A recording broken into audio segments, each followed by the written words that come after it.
Hey, Michelle Cederberg here, keeping it somewhat short and sweet this week as I continue the conversation around burnout and explain the difference between stress and burnout. Some people use the terms interchangeably, and I've certainly been guilty of that myself. And while they do operate along the same spectrum, there are some notable differences. Stress increases when we're mentally, physically, and emotionally strained beyond our comfort levels.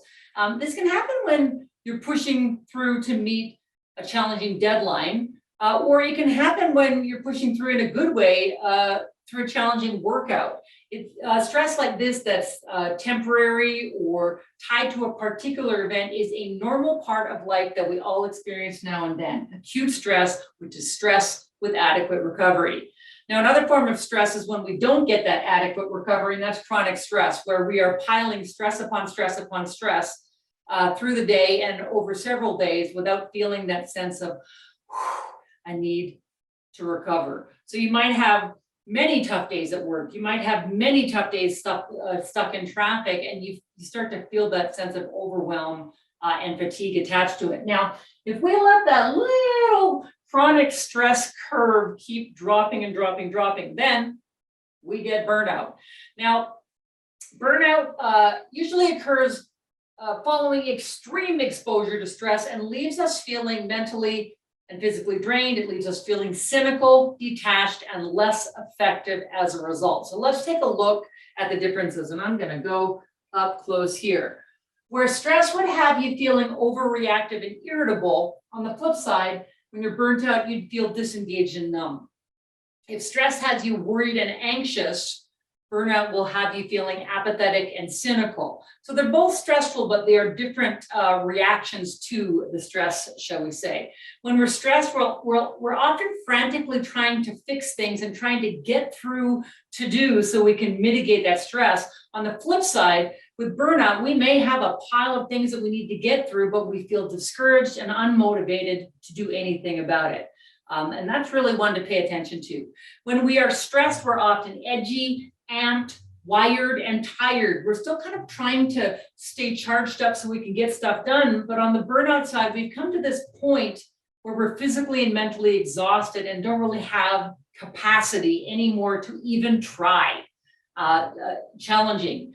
With stress, we're often mind racing. So we're thinking, we're overanalyzing, we're stressing in our head. Whereas with burnout, you might feel that sense of brain fog and decreased cognitive function. And that can be a real tough one. If we don't address the burnout part soon enough, it can lead to depression.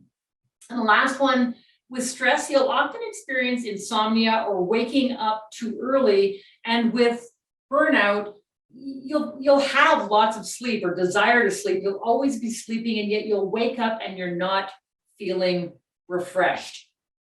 So with burnout, the predominant state is a lack of energy, motivation, and purpose, and feeling like it won't change. Feeling this sense of, oh my gosh, I'm stuck. Burnout is a big bad deal. And as I mentioned in video one of this series, 35% of Canadian workers are experiencing it right now, largely due to post-pandemic burnout. So to mitigate the stress and keep burnout at bay, recognize these signs. And if you go to the blog, I have them listed there. And if you start to notice them creeping in, don't ignore them. And then implement one or more of these ideas. Number one, take time off if you can, to rest, to refocus, and recover. I know that's not sometimes always possible, but if you can, take some time off. And if you can't, then at least take your breaks during your work day. Try hard. I know it's a tough one. I've got a lot of videos on why it's important to take your break. Number two, ask for help.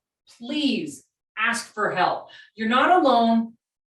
You're not alone in this. And there are people in your life who want to help you, whether you realize that or not. So do the courageous act of asking for help. And if you don't know who to ask, then reach out to me and I will have a conversation with you.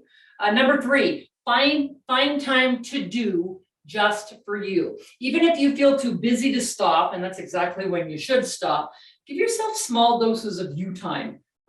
Focus on hobbies and interests that make you feel good. So it might be a funny show, or some good music, or a page-turning book, or a hot bath, anything that's going to nurture in a healthy way and help you to feel better. And number 4, look for ways to make your work more meaningful. You may not be able to overhaul your whole job, but focus on the small things that you can change. Talk with your boss about projects that excite you and remind them where your strengths lie. It can't hurt to ask. It can never hurt to ask, because if you're happier and more engaged with the work that you're doing, then everybody wins.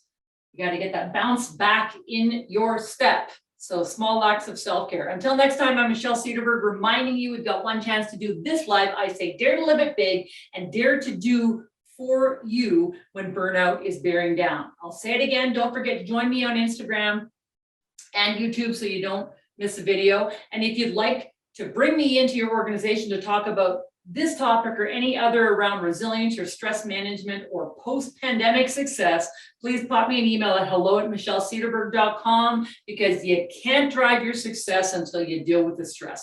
I would love to chat.